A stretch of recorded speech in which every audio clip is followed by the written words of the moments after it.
ध्यान के दौरान योगानंद जी ने इस माध्यम से अन्य लोगों के दर्शन किए। उन्होंने बताया कि समय और स्थान का बोध मिट जाता है, केवल अनुभव शेष रह जाता है।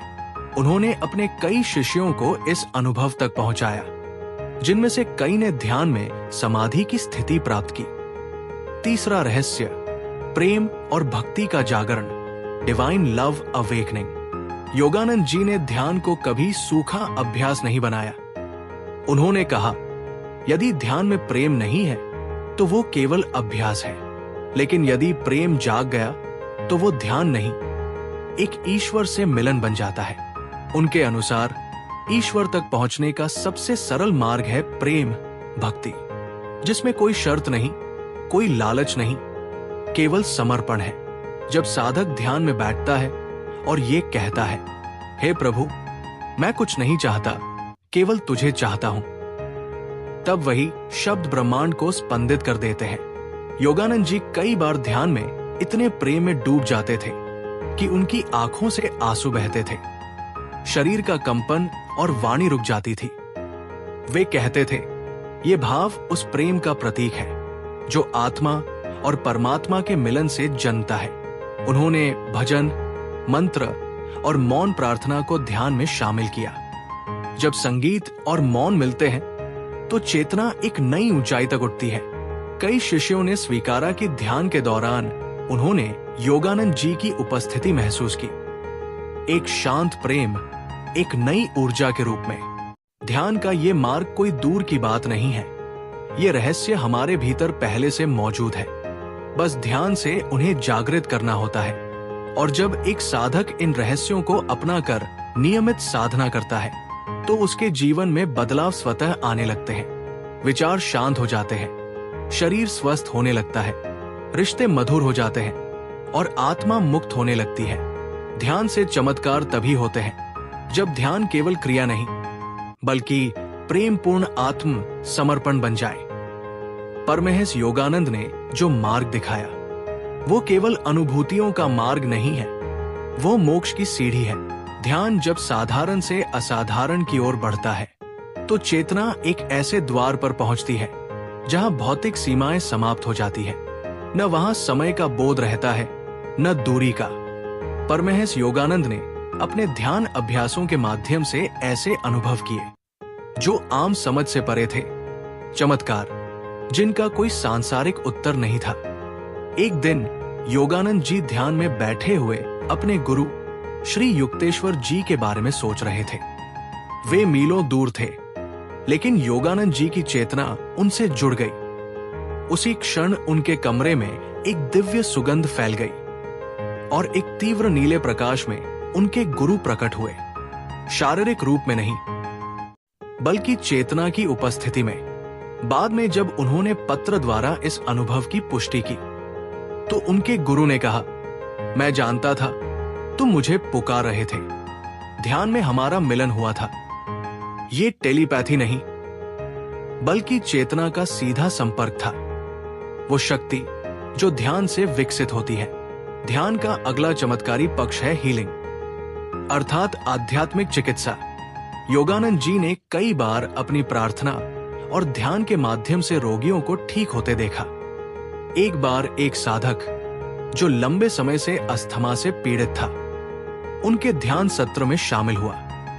वो साधक ध्यान के दौरान पूरी तरह शांत हो गया और जब सत्र समाप्त हुआ तो उसकी सांस सामान्य हो चुकी थी। डॉक्टरी जांच में भी कोई रोक नहीं पाया गया। योगानंद जी ने कभी दावा नहीं किया कि उन्होंने चमत्कार किया।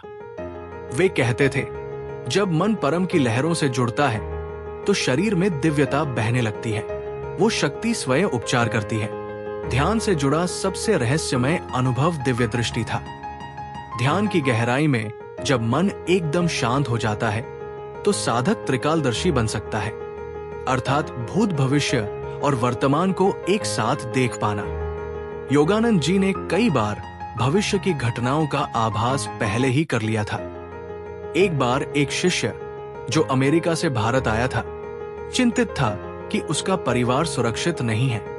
योगानंद जी ने आंखें बंद की, कुछ क्षण मौन रहे और फिर कहा, डर मत, तुम्हारे माता पिता ठीक है, तुम्हारी माँ ने अभी तुम्हारे नाम से पूजा कराई है। जब शिष्य ने बाद में अमेरिका फोन किया तो वही बात सच निकली। ठीक उसी समय उसकी माँ एक मंदिर में उसके नाम की आरती करवा रही थी। ये सब बातें केवल सुनने में रहस्य लगती है, पर ध्यान की गहराई में ये पूरी तरह संभव है। जब आत्मा ब्रह्मांडीय चेतना से जुड़ती है, तब वो हर चीज को जानने, समझने और अनुभव करने लगती है। जो किसी के हृदय में है वो भी, और जो दूर किसी कोने में घट रहा है वो भी। योगानंद जी के अनुसार ये कोई दिव्य विशेषाधिकार नहीं है, ये हर साधक के भीतर सोई हुई शक्ति है। अंतर बस इतना है कि कुछ लोग उसे जागृत कर लेते हैं और अधिकतर लोग जीवन भर उस बीज को कभी पानी ही नहीं देते। उन्होंने याद दिलाया कि ध्यान कोई मानसिक कसरत नहीं है, ये आत्मा की परमात्मा से सीधी बातचीत है। जब ये संपर्क सच्चे प्रेम, विश्वास और निरंतर अभ्यास से होता है तो चमत्कार घटते हैं जिन्हें देखने के लिए दुनिया तरसती है। एक बार ध्यान करते समय योगानंद जी ने बताया कि उन्हें स्वामी श्री युक्तेश्वर की आत्मा से संवाद हुआ।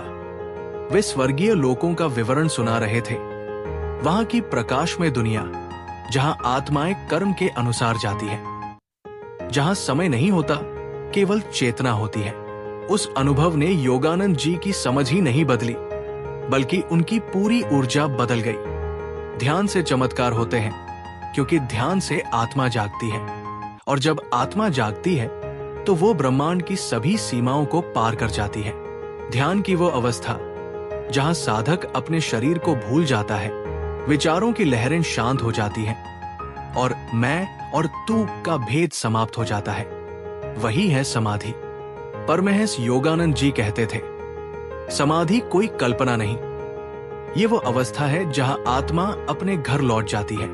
समाधि जहां कोई शब्द नहीं, केवल अनुभव है, जहां सांस रुक जाती है लेकिन जीवन भरता है, जहां शरीर स्थिर होता है लेकिन आत्मा नृत्य करती है। योगानंद जी ने समाधि के कई स्तरों को समझाया। पहली अवस्था होती है विकल्प समाधि। यहां साधक अभी भी मैं का बोध करता है, जैसे कोई व्यक्ति समुद्र में डुबकी लगाए और कहे मैं पानी में हूं। वो अस्तित्व में है पर परम के बहुत निकट। फिर आती है निर्विकल्प समाधि, जहां साधक स्वयं को भी भूल जाता है, जैसे वो पानी में नहीं, स्वयं पानी बन चुका हो। वहां न कोई विचार होता है, न मैं, केवल एकता होती है, निर्विचार, निराकार परमानंद। योगानंद जी ने कहा कि जब उन्होंने पहली बार निर्विकल्प समाधि का अनुभव किया तो वे 8 घंटे तक उस अवस्था में रहे। उन्हें समय का कोई बोध नहीं